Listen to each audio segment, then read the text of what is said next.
Hi everyone, welcome to my channel. मैं सम्राट।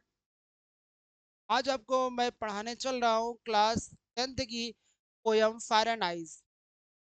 तो रॉबर्ट फ्रॉस्ट द्वारा लिखी गई है। रॉबर्ट फ्रॉस्ट जी हमें इस पोयम के माध्यम से यह बता रहे हैं कि किस प्रकार से इस वर्ड का अंत होगा, फायर रूपी डिजायर से या या आइस रूपी घिरा हेड से। तो आइए इस पोयम को हम पढ़ते हैं। किस प्रकार से उन्होंने इस पोयम के माध्यम से हमें बताया है कि कैसे वर्ड का अंत होगा। सम से the word will and in fire. तो कुछ लोगों का कहना है कि इस वर्ड का अंत फायर से होगा, फायर रूपी डिजायर से होगा। सम से इन आइस, लेकिन कुछ लोगों का कहना है इस वर्ड का अंत आइस रूपी बर्फ, आइस रूपी हेड से होगा। From what I tasted of desire, जहां तक मैंने इसका स्वाद चखा है, तीसरा का स्वाद या डिजायर का स्वाद चखा है। I hold with favour of fire. तो इस फायर फायर रूपी डिजायर के पक्ष में है, मैं उनका पक्षधर हूँ, मैं उनकी बात से सहमत हूँ।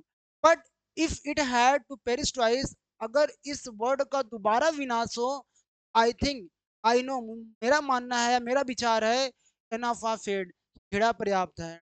से डैड फॉर डिस्ट्रक्शन आइस, अगर इस संसार का अंत होना ही है, विनाश करना ही है, तो आइस हमारे हिसाब से पर्याप्त है, यानी आइस रूपी घड़ा पर्याप्त है। इस प्रकार से हमारे रॉबर्ट फ्रॉस्ट जी ने इस पोयम में हमें बताया है। एक बार फिर से हम पोयम पे ध्यान देते हैं, एक बार फिर से हम पोयम पे ध्यान देते हैं। सम से the वर्ld will end in fire, some say in ice.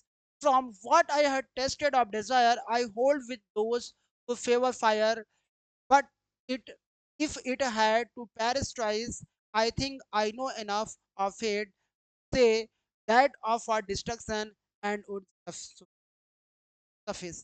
अब देखो, यहाँ पे हमारे रॉबर्ट फ्रॉस्ट जी ने, मैं एक बार फिर से बता दे रहा हूँ, यह बता रहे हैं कि कुछ लोगों का कहना है कि इस वर्ड का अंत आग से होगा, आग रूपी डिजायर से होगा। लेकिन कुछ लोगों का मानना है या कुछ लोगों का कहना है इस वर्ड का अंत आइस से होगा, आइस रूपी हेड से यानी घृणा से होगा। जहां तक मेरा मानना है, मुझे मालूम है, मैंने टेस्ट किया, स्वाद चखा है डिजायर का अंत मैं उन्हीं के फेवर में।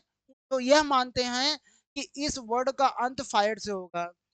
But if it had the Paris, अगर वह आगे यह भी कह रहे हैं कि अगर इस वर्ड का अंत दोबारा होता है, इस वर्ड का अंत दोबारा होता है, I think I know enough, जहां तक मुझे मालूम है, मुझे, मेरा विचार है, मेरा मानना है कि इस वर्ड का दोबारा विनाश होना, उसके लिए हेड ही क्या है, पर्याप्त है। ये हमारे कई रावत श्वास जी इस तरह से हमारे इस पोएम के माध्यम से बताया। अगर आपकी वीडियो पसंद आती है, आप भी वीडियो को लाइक, शेयर और हमारे चैनल को सब्सक्राइब करें। बहुत बहुत धन्यवाद।